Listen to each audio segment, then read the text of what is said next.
Para que salgan acá las cámaras.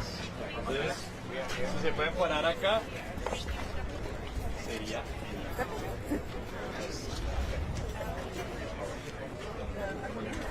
¿Comunidad primero? Ya, listo. Bellísimo.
So the next song will be for all of us, fighting ICE, and for all the immigrants.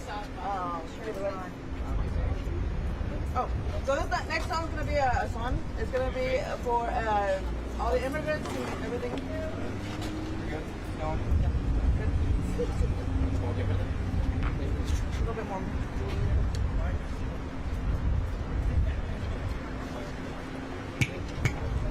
Where?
Leaders in the vests, they are here today volunteering to help us.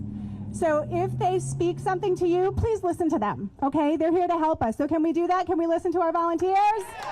Awesome, thank you. Okay, second, if we need everyone's attention immediately, you will see one of us put our fist in the air like this. That means all noise ceases. Put your hand in the air as well. That way we have instant quiet and we can make any announcements we need. So we're going to practice. So when you see this, let's try one more time. When you see this, awesome. It's like you knew it was coming. Okay, so here's the deal. We need to stay alert just in case something needs to be communicated. One hand goes up, all noises cease, and then everybody's hands go up. Deal? Can we do that? Yeah. Fantastic. All right. Because we keep us safe, right? Who keeps us safe? Who keeps us safe? That's right. Okay. I did also want to let you know that we have a police liaison here today. Logan right here is in the Blaze Orange armband. If the police, yes, thank you, Logan.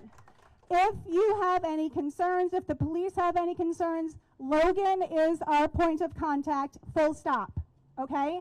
Please, Logan is the only one who speaks to the police, and we'll make sure that everybody is safe and we have a very effective protest today. Can we do that? Yes, all right. So I would also like to share a request from our immigrant neighbors here in Biddeford. So for anybody who chooses to visit the memorial site, please remember that that is home to some of our most vulnerable neighbors still.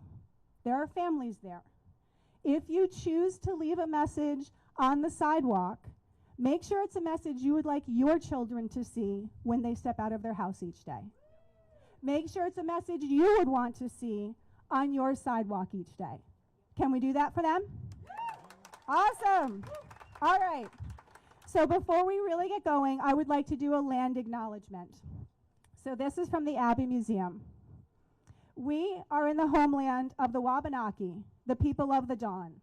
We extend our respect and gratitude to the many indigenous people and their ancestors whose rich histories and vibrant communities include the Abenaki, Maliseet, Micmac, Passamaquoddy, and Penobscot nations, and all of the native communities who have lived here for thousands of generations in what is known today as Maine, New England, and the Canadian Maritimes. We make this acknowledgement aware of the continual violations of water, territorial rights, and sacred sites in the Wabanaki homeland. Okay, so it is beautiful to see so many powerful people here today. So we have gathered from all of our communities again because we are here to stand up for Johan and all of the others murdered by ICE, all of those who have died in ICE's custody, all of those who have been taken away from their families, and all of those who have been sent to prisons to countries where they have never been and have no ties. That ain't right. That ain't right. That's right. So we are also here to hold accountable the members of Congress who continue to fund and support these atrocities while cutting off money for Medicaid, taking away the ACA, and removing funding for the Supplemental Nutrition Assistance Program, or SNAP. Many of these members of Congress have also been profiting off of this. Shame is right. Senator Collins has received over $110,000 in political donations from Palantir. That ain't right. That ain't right. All right, so we here, all of us, all of our communities have the power to change this. You might be aware we've got a really important election coming up in a few months, right? We know this, right? Okay, so we have the power, all of us here. Who has the power? We have the power. Who has the power? We have the power. Who has the power? We have the power. That's right, and remember, voting is a direct action. Make sure you take action in November. Heard? All right. So we are going to hear from some incredible speakers today, and we're going to get started. First, I would like to introduce Fernanda Fernanda McLaughlin. So come on over, Fernanda. She is a leader in the Hispanic community, and she has a heart of gold. So take it away, Fernanda. Thank you.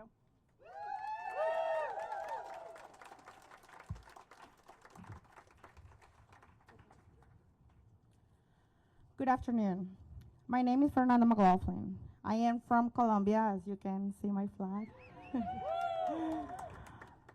Maine has been my home for 6 years, and I am the mother of a 4-year-old boy. 4 years ago, I lived an abusive marriage, and I was alone. And I built my village out of love with friends and mothers and neighbors that live in Maine. Neighbors that are disappearing. After the separation in January, I could not stay quiet. My community was hiding. Parents wouldn't take their kids to school. Parents wouldn't leave their houses to go to work. I'm a realtor, and my partner is a plumber. And since I started speaking up, certainly my social media started, and my potential clients started to zero this whole year. And I have built my business with honesty and hard work for 5 years.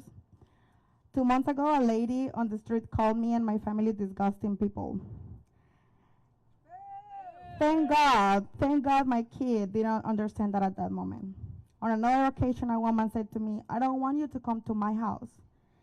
I responded, "Ma'am, I don't want to come to your house either," and hung up. If hateful people have permission to be loud in our community and they think we're disgusting, guess what? We are here. We are resilient. Happy community supported by love, joy, and respect for its residents. We will thrive from this. Senator Collins, I am here at your office today because you voted to give $70 billion more to ICE. $70 billion to fund the terror and that left my family and my community in fear. Do you know for what that money can be really used for? To feed Mainers, to fund our schools, to fund our health system. We're not criminals. We're not hiding because we did something wrong. The people swept up were largely Black African asylum seekers with no criminal record. People who look like them, people who look like me and my son. We're being racially profiled. We don't want more masked men taking our people. We want body cameras. We want accountability. We want to know who is taking our brothers, our fathers, our neighbors. If they're doing their job right, why do they need to hide their faces and wear plain clothes? We want to live without fear of being separated by detention or killed at the hands of federal agents. Every morning, that's my biggest fear. Senator Collins, today I'm not just asking as an activist. I'm asking as a mother and as a resident of Maine who still loves and believes in Maine as my home. Please stop funding fear and death. Thank you so much.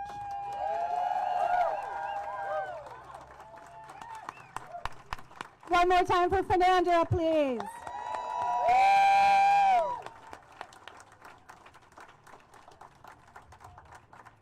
Amazing, thank you. So next up, I'd like to welcome Reverend Patton, Reverend Allison Patton, the senior pastor from First Congregational Church in South Portland. Thank you, Reverend.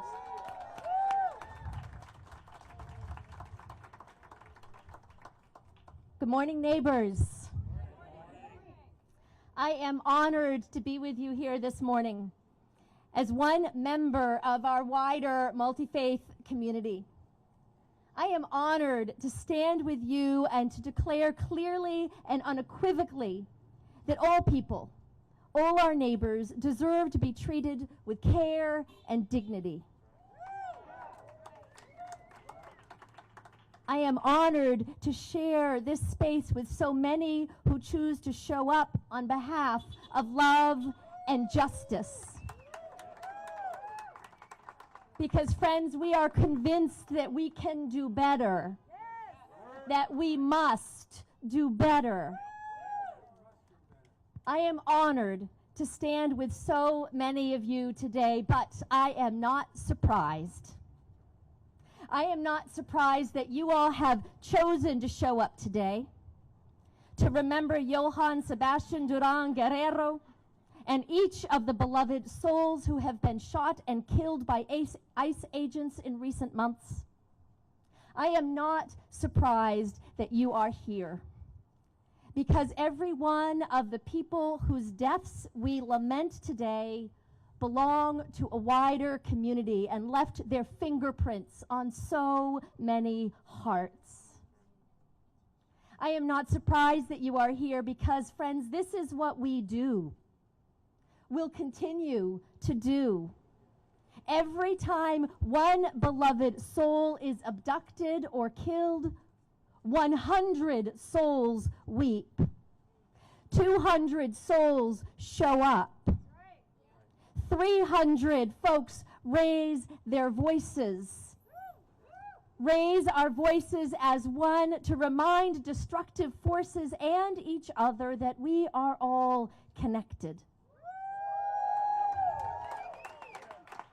Every one of us impacted by the harm that is inflicted on that one.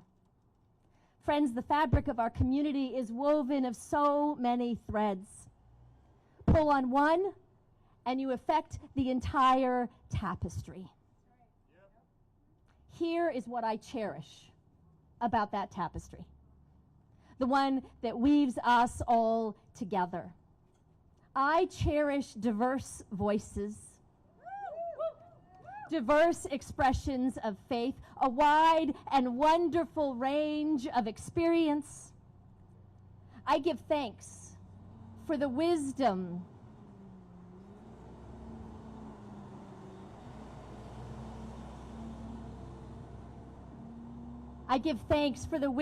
of indigenous neighbors who have walked with harmony on this land for thousands of years. And for new Mainers who have arrived within this last generation. New Mainers who have arrived within the last year or within the last month.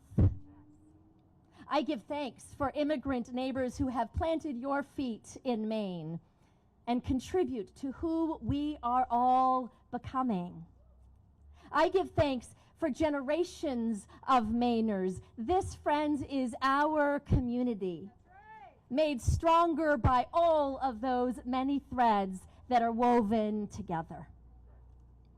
So this is our message to Senator Susan Collins, to ICE agents, and to any who would deny the humanity of Black and brown neighbors. We are stronger together. Pull on that one thread, friend, we will all respond. We will sing together. We will weep together. We will drive out hate and embody love together. We will keep showing up. Keep condemning destructive policies and inhumane practices. Keep celebrating this, our whole tapestry. Friends, that's what we do because we belong together. Thank you for showing up this morning.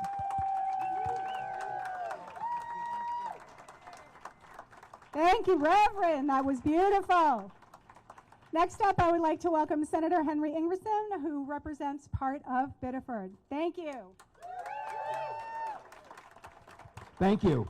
I've actually represented all of Biddeford, all of this great town, for the last 4 years in the Maine Senate. And I'm so proud and so in love with this city and this community and the state of Maine.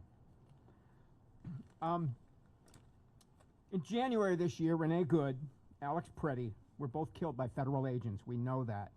But just a little while later, in April, Senator Susan Collins voted to give ICE $70 billion of our tax money, without any basic guardrails.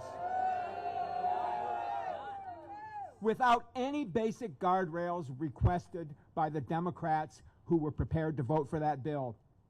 There was no guardrails included, and she still voted yes on it.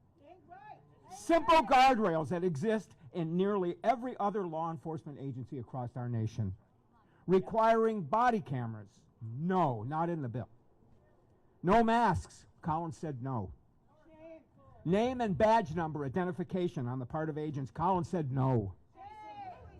And to codify and enforce strict, reasonable standards on the use of force, alongside expanded training and certification of ICE officers, Collins said no and voted $70 billion into the budget for ICE agents. 3 months later, on July 13th, Johan Guerrero was killed in the streets of Biddeford, not far from here. This recent killing in Biddeford demonstrated once again that ICE enforcement policies created in this current federal administration, they are wrong and they are broken. Questionable vetting, insufficient training for recruits during the time of the involved agents' hiring, the inexcusable continuing lack of body cameras, and the lack of clear guidelines on the use of force involving vehicles have all shown us that the ICE incursion into Maine communities must end. It has only served to make our communities less safe and more fearful and more brokenhearted and broken up. ICE out of Maine.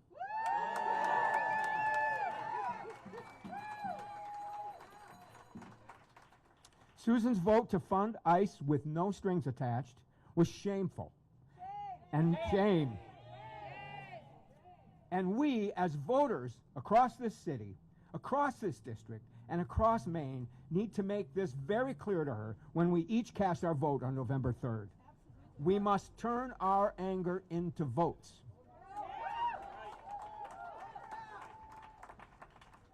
Now this community, this state, this nation is being broken to pieces by not just the killing of Johan, but the killing of many other people around the state, around the nation, But Biddeford today remains a beacon of hope, a beacon of love, diversity, and opportunity. The painting of the beautiful mural, the memorial at the killing site, the donations and the fundraising, and the desire among so many of us to help has shown that we can turn our anger into acts of love and kindness that can heal, slowly heal our community. But I'm here to tell you that your anger, there is also hope. Turn it into walking to the polls on November 3rd. Turn that anger into getting out to the polls. And we can start then to turn this around. Thank you.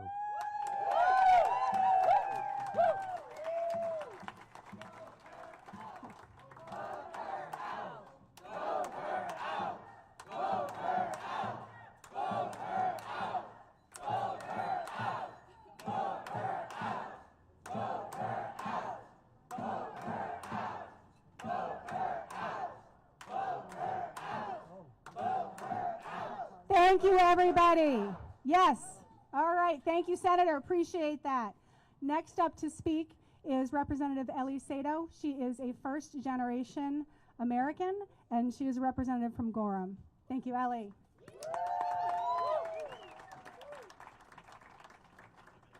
See, I'm not the only short person. You're not the only short person here. Yeah. Woo! My name is Ellie Sato, and I'm proud to represent my hometown of Gorham in the Maine House of Representatives. The impact of immigration enforcement has been devastating to our communities. Kids aren't going to school. People aren't going to work. Folks don't feel safe accessing medical care. Community members are getting arrested while going about their daily errands. That ain't right. It ain't right. ICE are breaking down doors, pulling people out of cars, blatantly disregarding people's constitutional rights. They are putting our friends, families, and neighbors into detention facilities in our own country and across the world to rot. And they're shooting us in the streets, like the late Johan Sebastian Duran Guerrero, a beloved member of this community. But this violence, it isn't new. I think of the countless deaths that have occurred at the hands of law enforcement, the hundreds of thousands of named and unknown victims of an enforcement system built to protect white supremacy and patriarchy. What we are seeing in our streets and in our communities is only the most recent iteration of this hatred and violence. So what do? We are here. We act up and we fight back. We protest. We assemble. We exercise our First Amendment rights.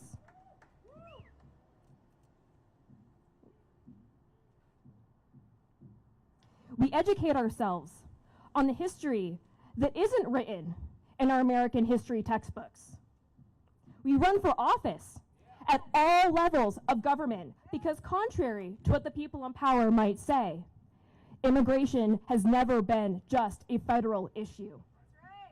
It is everyone's issue because these are our communities. And this work, it isn't easy, which is why we need each other. We are here today because we believe that what is happening isn't right. We believe that there is a better path forward. We are here to do something.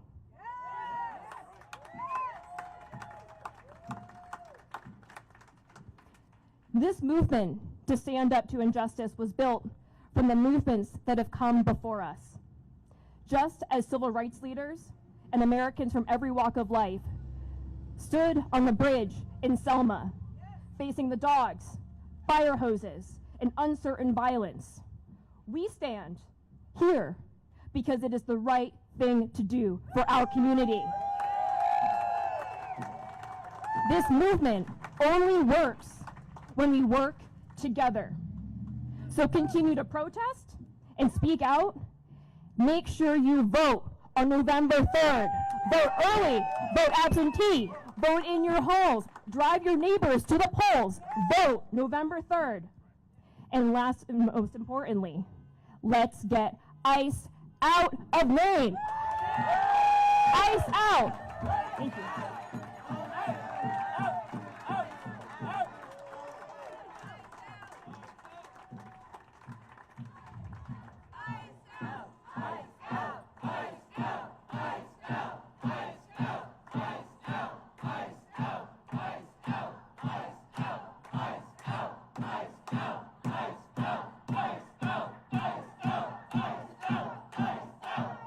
Thank you, everybody. We'd like to welcome the mariachi band back over for one more song before our final speaker. So if we could make space for the band to come back over, they're going to play another song for us, and then we're going to have our final speaker. And then the very last thing we're going to do is the band will play a traditional funeral song, and Isaias here from Popular Democracy will read the name of every person that ICE has killed, either by shooting them or died in custody. So we're going to pay homage to everybody, but we're going to start with a little bit more music first. So please welcome back our band.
Porque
Thank you very much. Okay, I'd like to welcome up our last speaker. This is Alicia Delgado. I'm sorry, I'm going to forget her name. I'm sorry, Alicia Gaspar da Silva. Her husband is currently in ICE custody in Arizona. I would like everybody to please give her your utmost respect and attention. Thank you.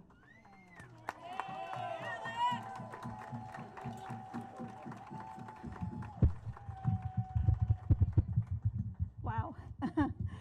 Everybody says that when you see so many people out there, that it makes you speechless.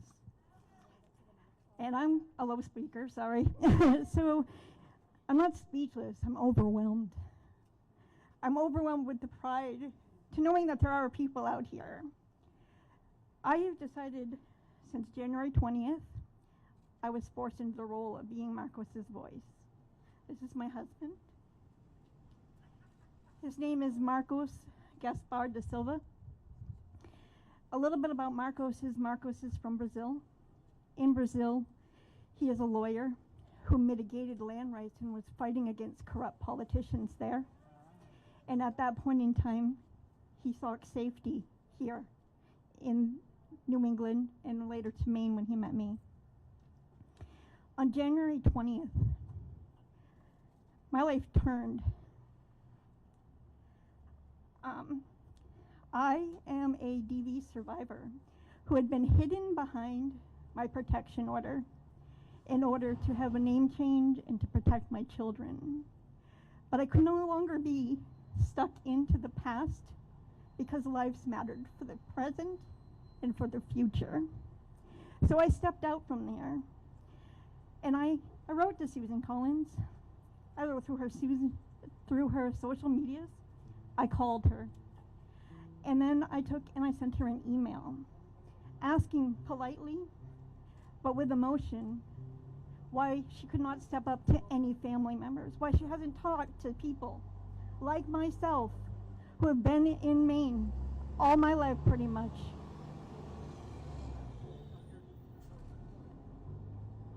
How she could take and pay for individuals to roam and terrorize our citizens, to have blood on our streets, and to put masked men to terrorize us and have nothing to say.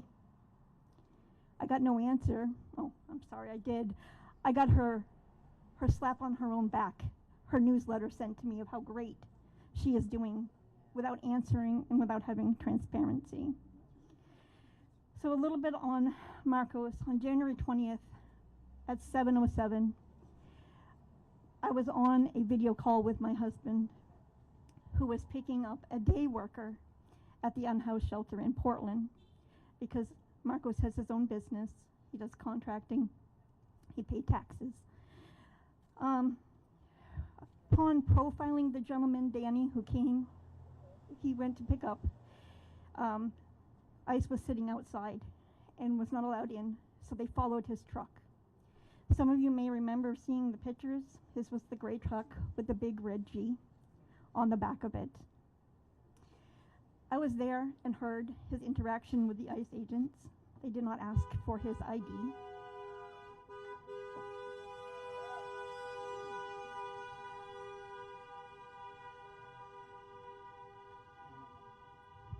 Some were masked and some were not. He complied with everything they asked for, even pointing out that I had all the information to share.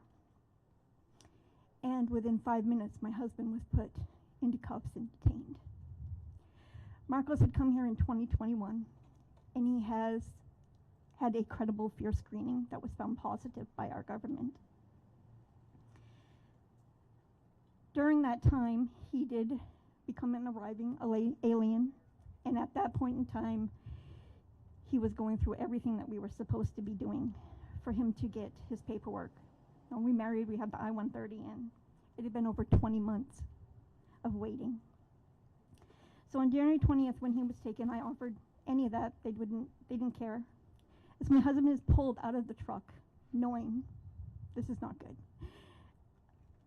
he warned the ICE agents that he had screws in his pocket as a contractor, so they didn't hurt themselves. And they still could not tell me where my husband's truck was. which spent over 3 days. They couldn't tell me where he was taken. From the hours of 7:07 to 9 p.m., I had no idea where my husband was. I had no proof of life. When I checked the detainee locator, they had an incomplete name, no alien number, and they listed him in a whole other state. I didn't find him until the next day when he was in Plymouth, Mass. There he told me that he had been given a court date. And for people that do not realize what goes on is ICE and DHS has the right to probe the system. They get the docket number, they can hand it off to them, and they say, no worries, you don't have to find a lawyer. You have your day in court. This is a soft prompt, and they didn't file the rest of the way to do a notice of appear. So at this point in time, they removed my contact information and him able to get in touch with me. We had to use other families to let me know that he was moving. From the time of January 23rd to February 11th, they denied him his lawyer. They had moved him through 4 states, 7 different transfers, and nobody should have to receive a phone call that cost them for 3 to 8 minutes, $54, because they refused to put my husband in the system because they couldn't let his lawyer know that where he was to enforce the habeas order that they said that they didn't get to see in time. There was times that I went over 72 hours with no proof of life of my husband.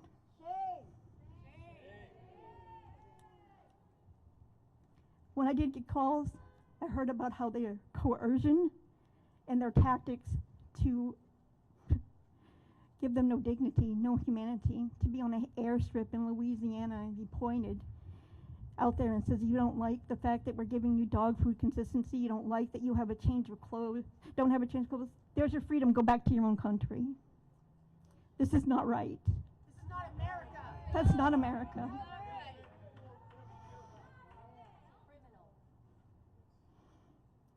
During this time, my husband, who learned English, had to be the rep to take and translate because many of them were not hearing what they were being told. So just imagine you go into another country, not speaking the language. Everything that you had told that you needed has been dialed back and taken away from you because their pathways are being removed and stuff. And then not speaking the language and knowing what they're doing to you. Their self-deportation is not that. When you threaten people, when you hold back on food, when you take away their dignity and put them in over 40 men together, no blankets. I think his first meal after 30 hours was a bread, some apple slices, and a juice box because there was no clean water where he was at. My husband still stood up for others that was there. He translated. He kept some people strong, including Danny, the gentleman that he went up to. And then every time I spoke to him, I'd have a new family. There's a young lady named Alicia who is in Texas. She's 18 years old and into her senior year, and her father was taken. She now has to support her father's journey and not know how to come up with the money instead of focusing on her senior studies. She's now made to protect her family. Sorry. Since February 23rd, we've had many things happen. Mr. DeMoss, here, is from Maine as well, lost his life because it turned septic, a tooth infection, and he wasn't given medical care. During this time, my husband had the same problem. His face was swollen. We worried about sepsis. In every court that we were told to do another habeas and a motion to expedite and everything else, it just sat unheard of. His habeas still has not been decided on. It still sits from January 23rd. That is not progress. That's not due process. There was times that I thought that I was going to have to go down and see my husband to say goodbye.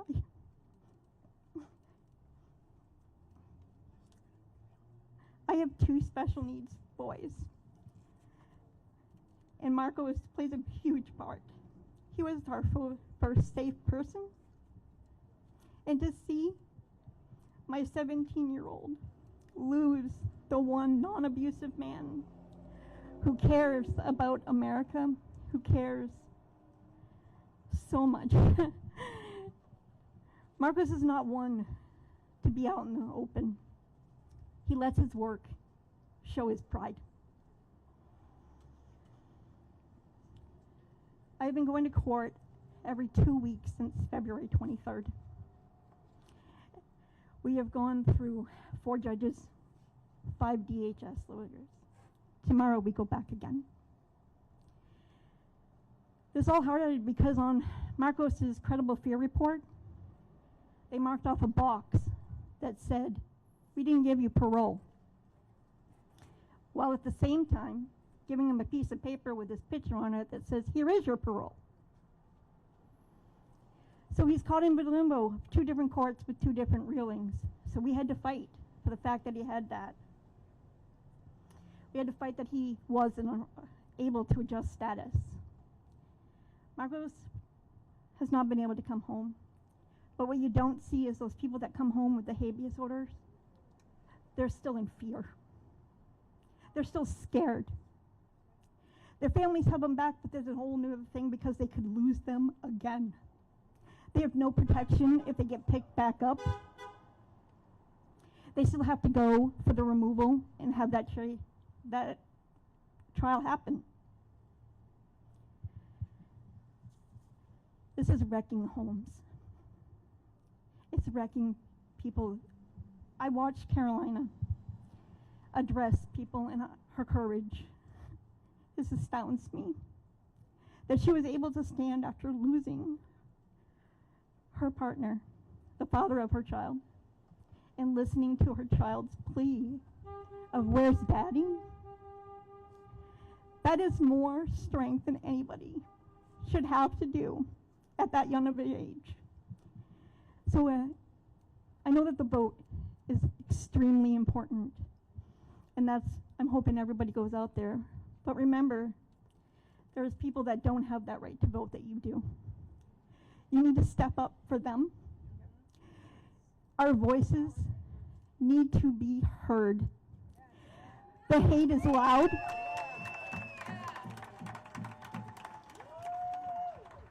The hate is loud, but we can be stronger. We can be louder. We can make a difference. We can protect those people that are still, our neighbors, that are still in hiding. I am blessed enough that I am able to speak up here, and I'm able to talk for not just Marcos. Recently, they went on a hunger strike because they were locked down for over 21 hours per day. They said it was from a measles outbreak, but nothing was, the staff came and went without any problems. They were just denied access to their lawyers, to their families. If this is supposed to be about making America great, then I think we need to worry more about losing the hate. We need to make sure that there is no darkness for them to hide our most vulnerable.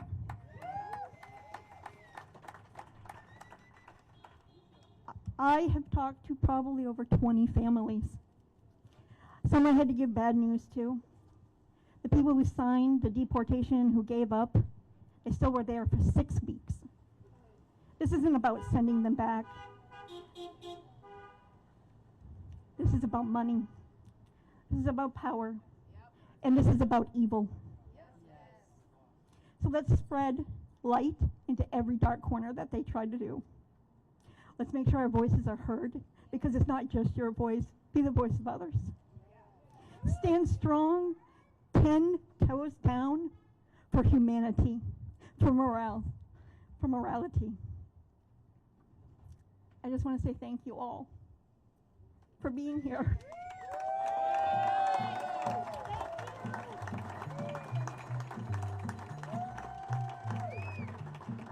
tomorrow we go back to court. It's at 4 p.m. our time, because it's 3 hours difference in Arizona where he is. And we hear if the judge is going to grant him an adjustment of status. We're hoping to be able to bring Marcos home.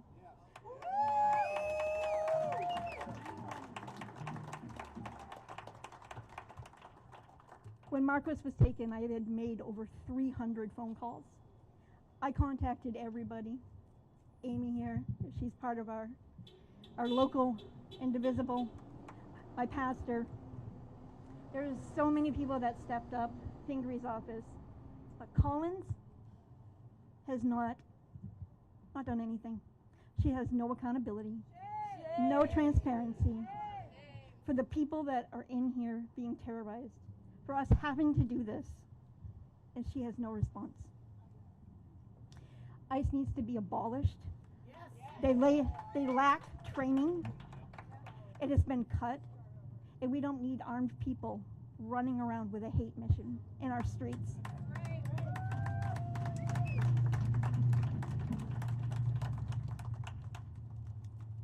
So I hope if any of you want to look me up or follow Marcos's story, that you do so.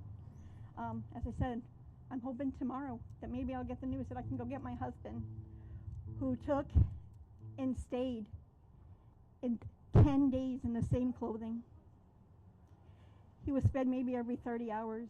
He slept on a floor and shivered because he wasn't given any blankets. He went without food. Even now, he's gone without medical care at times, without antibiotics. Antibiotics that cost $25. They denied my husband. And I had to hear my husband give me a phone call on April 1st when he did finally have that tooth removed, that he collapsed to the floor. And they sent him back to his pod without watching him. He will not have a phone service that is working. He's been gone for 7 months. It feels like a lifetime.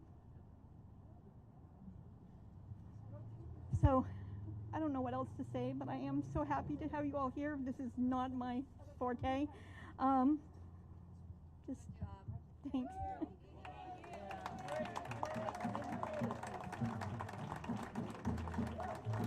Thank you very much.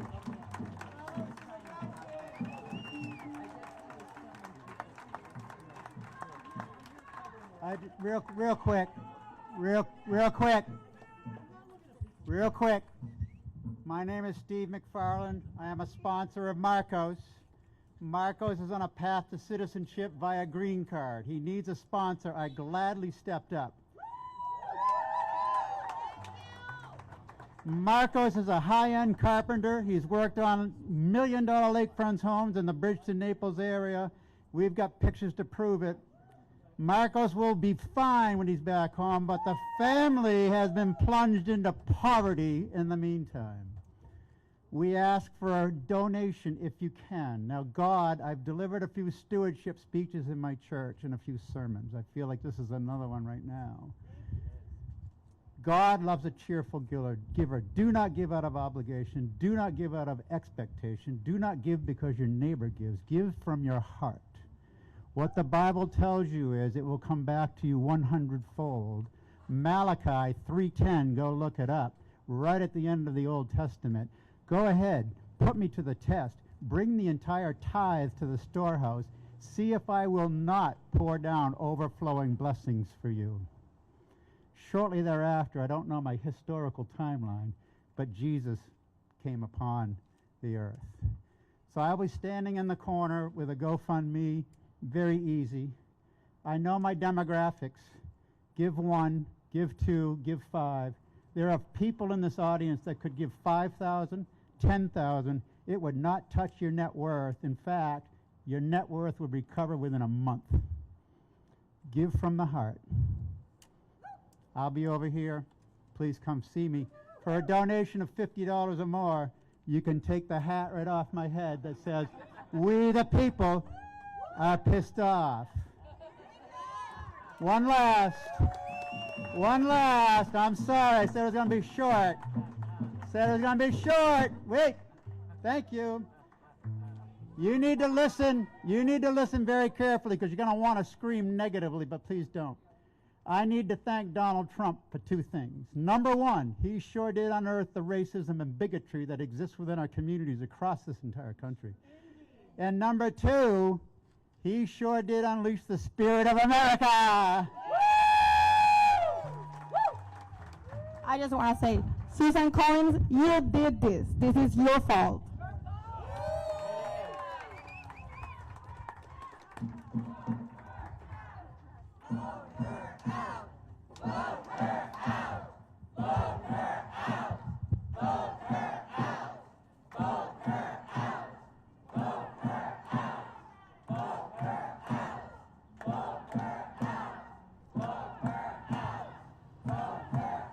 Thank you, everybody. And thank you again, Alicia, for sharing that incredible story. So I want to echo what's been shared today. They want us angry and divided. We are determined and united. They want us angry and despondent. We are, wow. We are determined and united. What are we? What are we? What are we? That's right. Remember the power that we have. We have more power than they do. As we wrap up the speaking portion, we are going to transition into something that is going to feel heavy, but ground yourself in the joy that we have here today. We are honoring all of the people that we have lost, and we are pulling from strength from each other to fight and end it and be the change and enact the change that we need. Heard? All right. I'm going to welcome up Isaias Guerrero from Popular Democracy while the band plays a traditional funeral song, and we will hear the names of everybody who has either been shot by ICE or died in their custody. And remember, we are coming from a place of power and joy, and we will overcome. Thank you.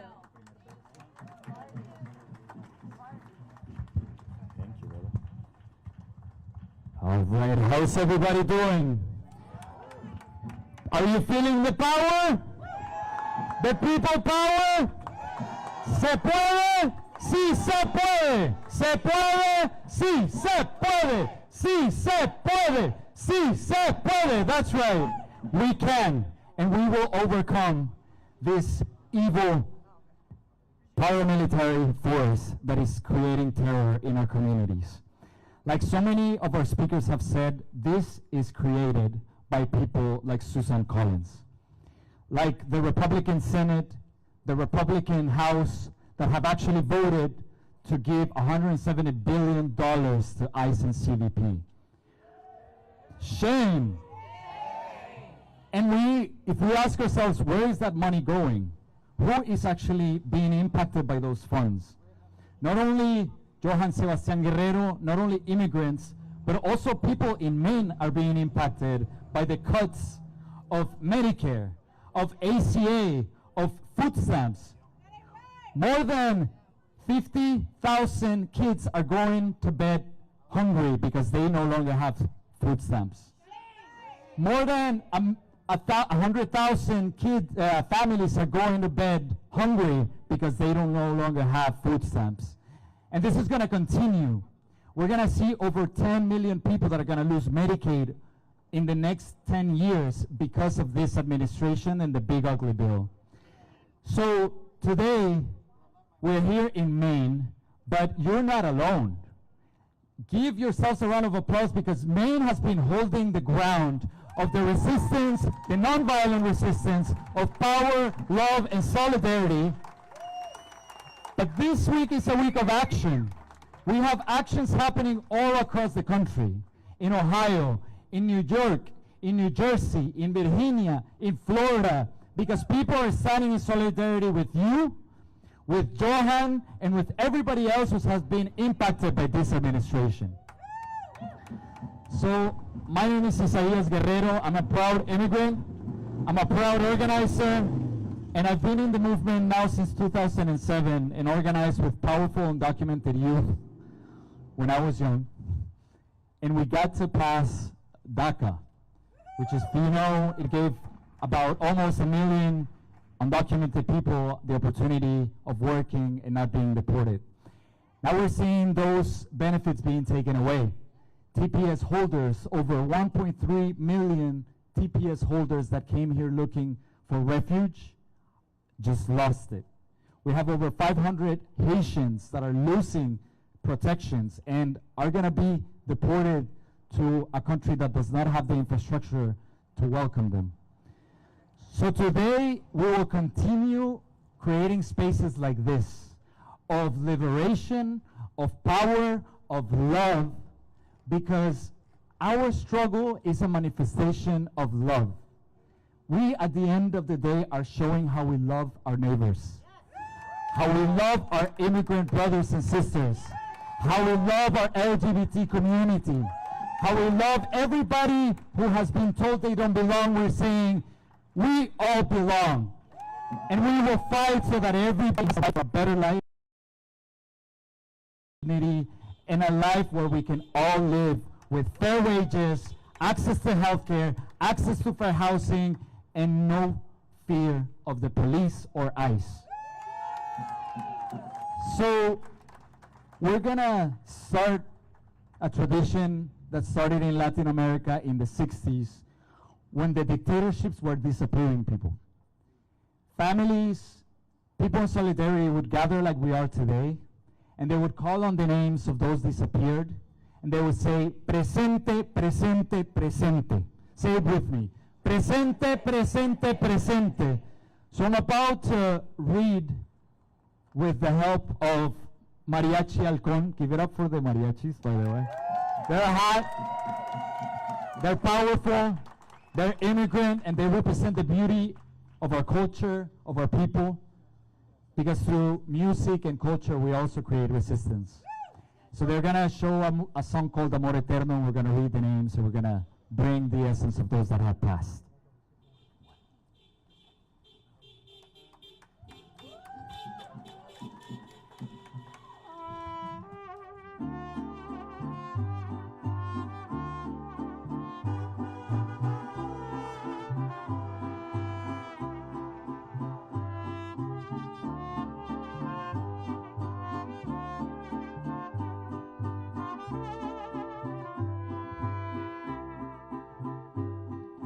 Tú eres la tristeza y de mis ojos que lloran en silencio por tu amor. Me miro en el espejo y veo mi rostro, el tiempo que he sufrido por tu adiós. Obligo a que te olvide el pensamiento, pues siempre estoy pensando en el ayer. Prefiero estar dormida que despierta, de tanto que me duele que no estés. Como quisiera ay, que tú vivieras y que tus ojitos jamás se hubieran cerrado nunca. Y mirándolos, amor eterno e inolvidable, tarde o temprano estaré contigo para seguir amándonos.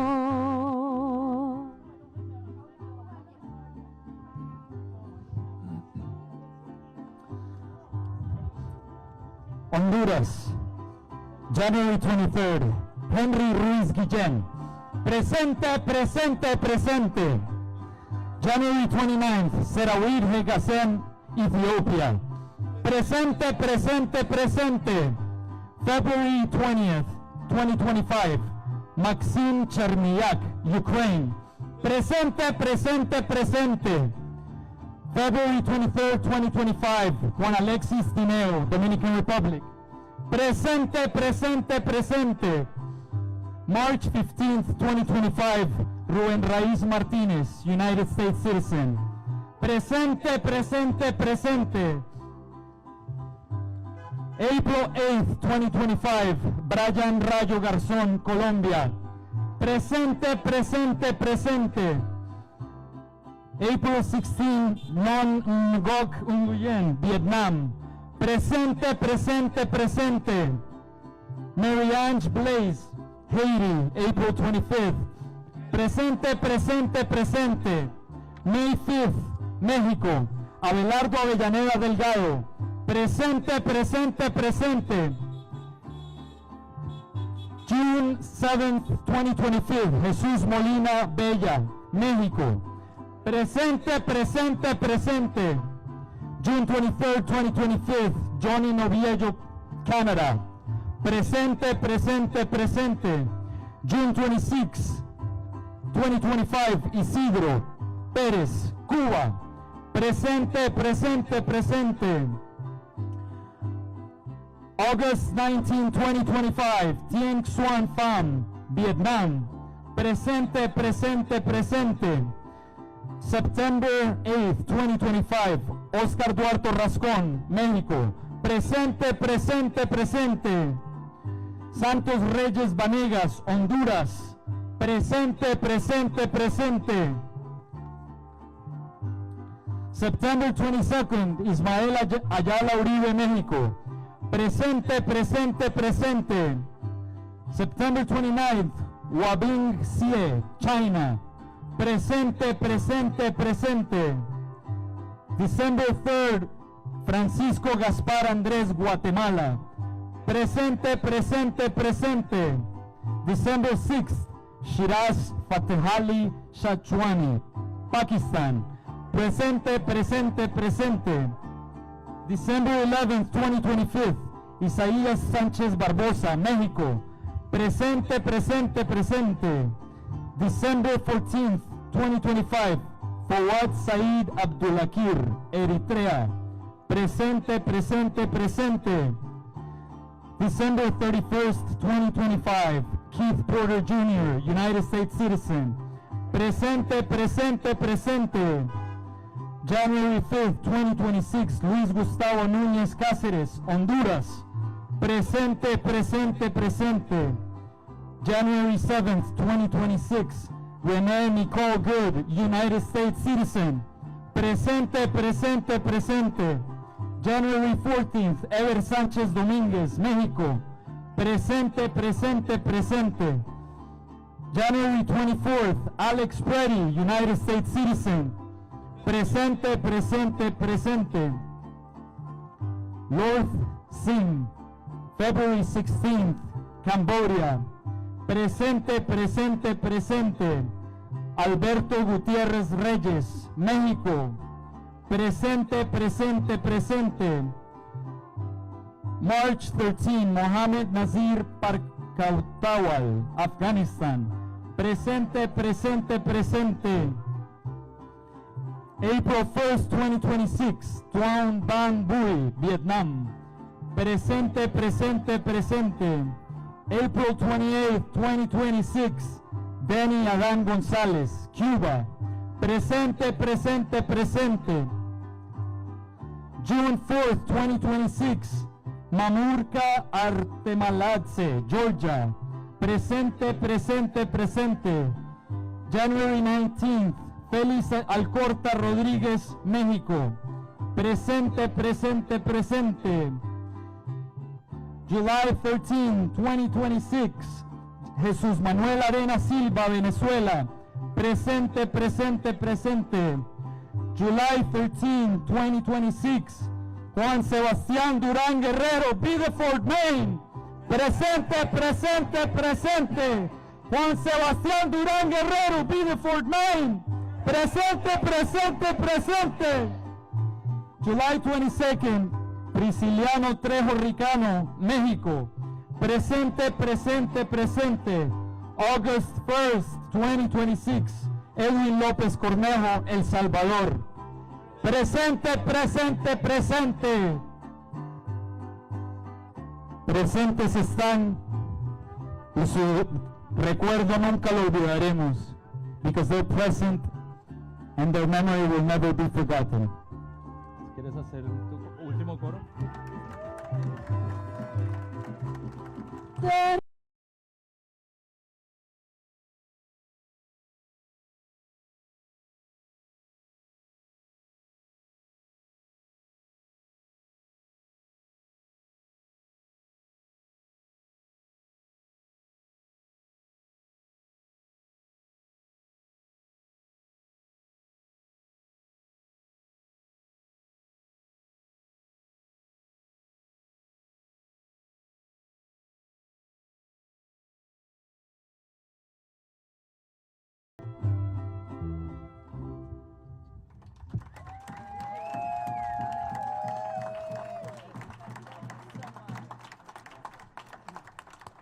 Let's thank again our beautiful mariachi band.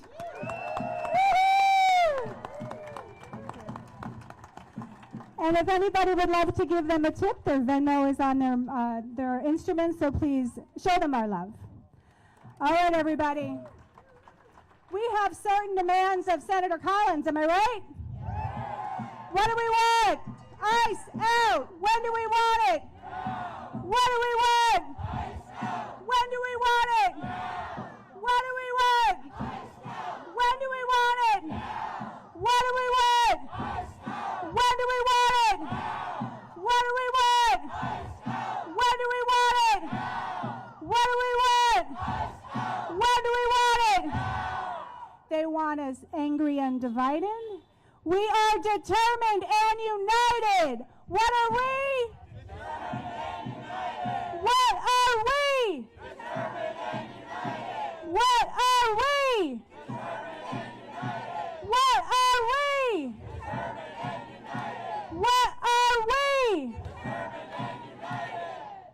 What do we want? What do we want?